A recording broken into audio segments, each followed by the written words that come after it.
Hello students, आज हम पढ़ेंगे substitution method to solve linear equations.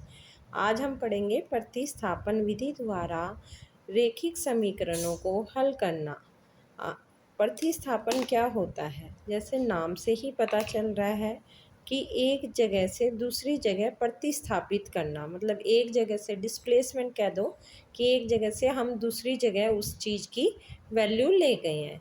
अब हम देखेंगे एक्सरसाइज 3.3 में हमारे पास में टू इक्वेशन है, x plus Y equal to 14 और x minus Y equal to 4, यानी x प्लस वाई हमारे किसके इक्वल दी हुई है? 14 की।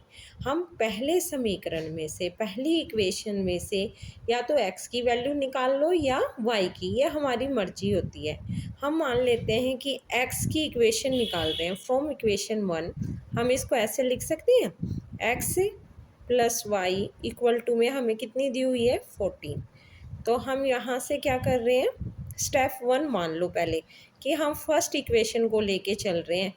तो फर्स्ट इक्वेशन में हमें या तो x को या y को इधर रखना है, बाकी दूसरी वैल्यू को दूसरी साइड ले जाना है। अगर प्लस का साइन है तो माइनस का लगेगा, माइनस का साइन है तो प्लस का लगेगा। अब x को हम यहीं रहने दे रहे हैं, y को उधर ले जाएंगे तो 14 माइनस के क्या हो जाएगा आपका? प्लस का y इधर जाके माइनस y।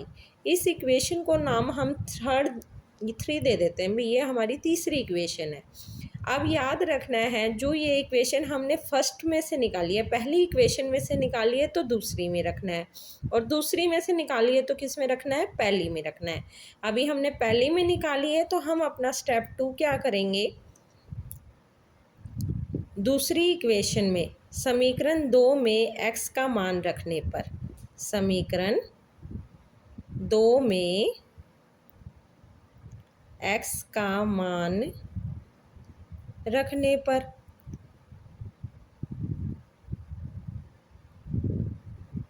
अब 2 में जहाँ पर भी x दिखे उसकी जगह हम क्या रखेंगे? 14 माइनस के y। तो 14 माइनस के y, और माइनस के y एक यहाँ पर पहले ही है, और बराबर में कितना हो गया? 4।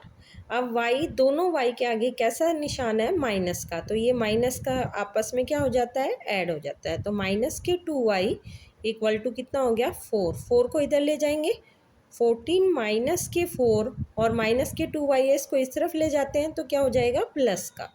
तो हमारे पास में कितना आ गया? 10 इक्वल टू में 2y। अब इनकी इंटरचेंज कर लेते हैं, क्योंकि हम तकरीबन y को इस तरफ रखते हैं तो इसको हम ऐसे भी लिख सकते हैं 2y इक्वल टू में 10। तो y की वैल्यू क्या आ गई? 10/2, 10/2, तो कितना सोल्व करने पर आया? 5। अब y का जो मान निकला है वो हम समीकरण 3 में रख देंगे। y का मान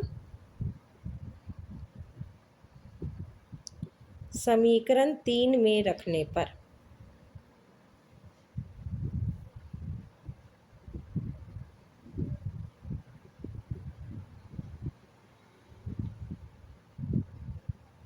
अब हमारा x बराबर में y का मान कितना है भाई?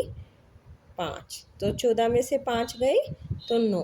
इस तरह हम इस समीकरण विधि द्वारा, हम इसको प्रतिस्थापन विधि द्वारा हम x और y दोनों रेखिक समीकरण के में x और y चर के मान ज्ञात कर सकते हैं। आशा करती हूँ आपको पसंद आया होगा।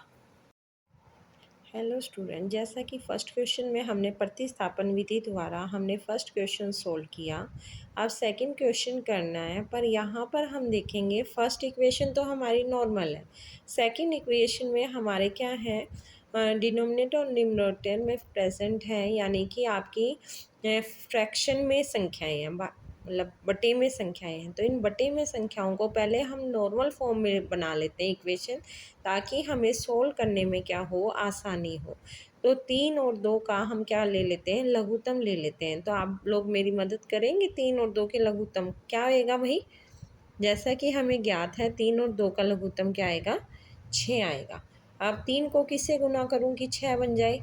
2 से, तो ऊपर 2 से गुना कर देंगे तो हमारा 2s आ जाएगा। अब 2 को किससे गुना करें कि 6 आ जाए? तो आप सबको जैसे पता है 2 की टेबल पढ़ेंगे तो 3 पे आता है, तो 3 से गुना कर देंगे, 3t आ जाएगा। और ये कितना आ गया? 6। अब इसकी आर पार गुना कर लें तो 2s प्लस के 3t, 2s जमा के 3t, अब कितने आ गया, छिक छिक के 36। तो ये हमारी नॉर्मल फॉर्म में आ गई, बिना फ्रैक्शन के आ गई। अब इस इक्वेशन का नाम हम क्या रख लेते हैं, 2 रख लेते हैं। इस इक्वेशन का नाम क्या रख लेते हैं, अब हम 2 रख लेते हैं। अब हम बन गई। अब जैसे पहले किया था स्टेप 1 में, हमने फर्स्ट इक्वेशन में से अब हमें एक्स वाई की जगह एस और टी दिया हुआ है, तो एस इधर रखा रहेगा, तो 3 टी उस तरफ चला जाएगा, तो 3 प्लस के क्या आ गया, टी। आगे भी फर्स्ट इक्वेशन में से एस की वैल्यू निकाल लेंगे, एस का मतलब प्रतिस्थापित कर लिया, फिर टी को दूसरी तरफ ले गए, प्रतिस्थापन विधि है, तो इस इक्वेशन का नाम हमने रख दिया 3। अब हम कहेंगे कि एस का मान है समीकरण 2 में रखने पर, एस का मान है समीकरण 2 में रखने पर,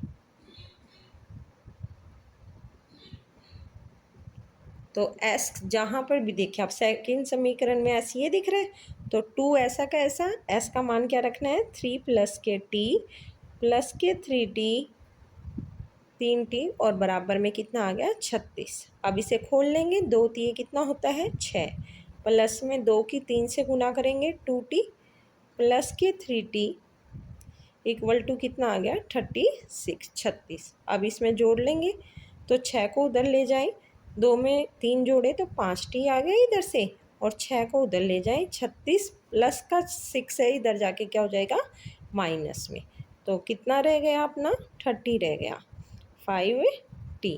तो t की वैल्यू कितनी आएगी, 30/5, यानी कि कितनी रह गई भाई, 6 आ गई टी की वैल्यू। अब टी का मान हम क्या लिख देंगे, टी का मान समीकरण 3 में रखने पर क्या लिख देंगे, समीकरण 3 में रखने पर, put the value of T in equation 3, then we have to find the value of T also. तो टी की वैल्यू भी निकाल सकते हैं। अब समीकरण 3 ये है, तो एस ऐसा कैसा प्लस के इक्वल के सॉरी इक्वल 3 प्लस के टी की वैल्यू क्या आ गई, 6, तो सोल्व करने पर क्या आया, 9। तो हमारी वैल्यू क्या आ गई, टी की वैल्यू 6 और एस की वैल्यू 9। ये हमारा आंसर आ गया। आशा करती हूँ आप सब बच्चों को समझ में आ गया होगा और आप सभी इसे अच्छे से कर लेंगे। कोई समस्या हो तो आप कमेंट में पूछ सकते हैं। Thank you. हेलो स्टूडेंट, जैसे आपने पहले 2 क्वेश्चन किए, अब तीसरे क्वेश्चन की इक्वेशन क्या है, फाइंड 2x प्लस के फाइंड 3y इक्वल टू कितनी दी हुई है, 1.3, और यहाँ पर क्या दिया हुआ है, 0.4x प्लस के 0.5y इक्वल टू कितना दिया हुआ है, 2.3। यहाँ पर बच्चों को तकरीबन समस्या आती है डेसिमल को हल करने में, दशमलव को हल करने में। तो यहाँ पर हम पहले इसका डेसिमल यानी दशमलव हटा लेंगे। तो इसको आसान बनाने के लिए हम इक्वेशन 1 को हम मान लेते हैं 10 से मल्टीप्लाई करते हैं, और इक्वेशन 2 को भी 10 से मल्टीप्लाई करते हैं। तो अगर मैं इस पूरी संख्याओं को 10 से गुना कर दूंगी तो 0.2 की 10 से मल्टीप्लाई होगी। जैसा कि आप पता है 0.2 को हम कैसे लिख सकते हैं, 2/10 भी लिख सकते हैं। देखो लिख सकते हैं ना, जैसे आप लोगों को पता है।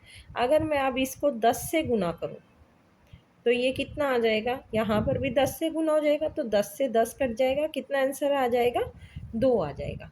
तो ऐसे ही संख्या को गुना करने पर 10 से, तो ये कितना रह जाएगा, 2x प्लस के, अब ये कितना रह जाएगा, 3y, और ये कितना रह जाएगा। अब 1.3 को भी हम ऐसे ही लिख सकते हैं ना, अपॉन में 10 और इंटू में 10, 10 से गुना हो रही है तो पॉइंट हटने पर 10 लगाया, तो कितना रह गया आपका, 13। ऐसे ही ये वाला रह जाएगा, 4x प्लस के 5y इक्वल टू कितना रह गया, 23। अब इसको इक्वेशन को हम अपना 1 और 2 नाम हमारे आ चुके थे, तो हम इसका नाम 3 रख लेते हैं, और अब इसका नाम क्या रख लेते हैं, 4 रख लेते हैं।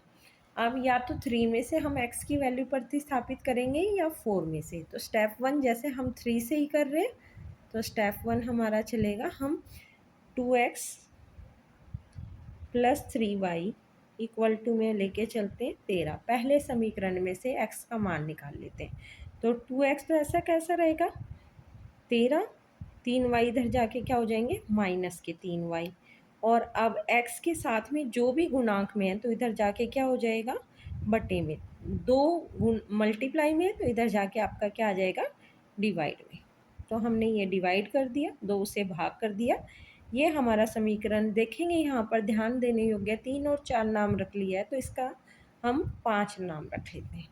अब हम लिखेंगे x का मान, अब कौन से समीकरण में रखना है, पहले में रखोगे तो पॉइंट का आएगा, तो हम तीसरे में रखेंगे। x का मान समीकरण 3 में रखने पर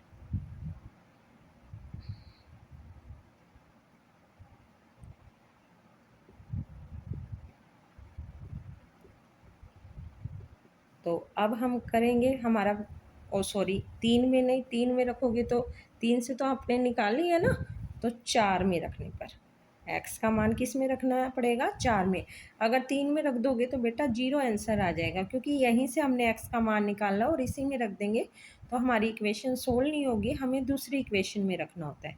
तो 4 x की जगह क्या लिखेंगे, 13 माइनस के 3y बटे में 2 प्लस के 5y बराबर में कितना हो गया, 23। अब ये कैंसिल कर लें, 2 के पाड़े में आता है तो काट लिया, 13 दूनी 26 माइनस के कितना हो गया, 6y प्लस के 5y इक्वल टू में 23। अब एक y प्लस का एक माइनस का तो क्या होएगी, माइनस होएगी, जैसा आप लोगों को पता है, और निशान हमेशा बड़ी वाली संख्या का आता है, तो 6 के आगे माइनस का निशान है तो माइनस का आएगा 23। अब y को उधर ले जाएंगे तो 23 को इधर ले आएंगे, 26 माइनस 23 बराबर क्या आ गया, y। तो y की वैल्यू जैसे 26 में से 3 गए तो क्या बच गया, 3 बराबर में y। ये हटा लें, ये आपको समझाने के लिए कराया गया था। 3 बराबर में y, यानी y की वैल्यू क्या आ गई आपकी, 3 आ गई। अब इसे समीकरण कौन से में रख देंगे, 5 में रख देंगे, क्योंकि 5 से हमने x की वैल्यू निकाली थी, y का मान समीकरण 5 में रखने पर।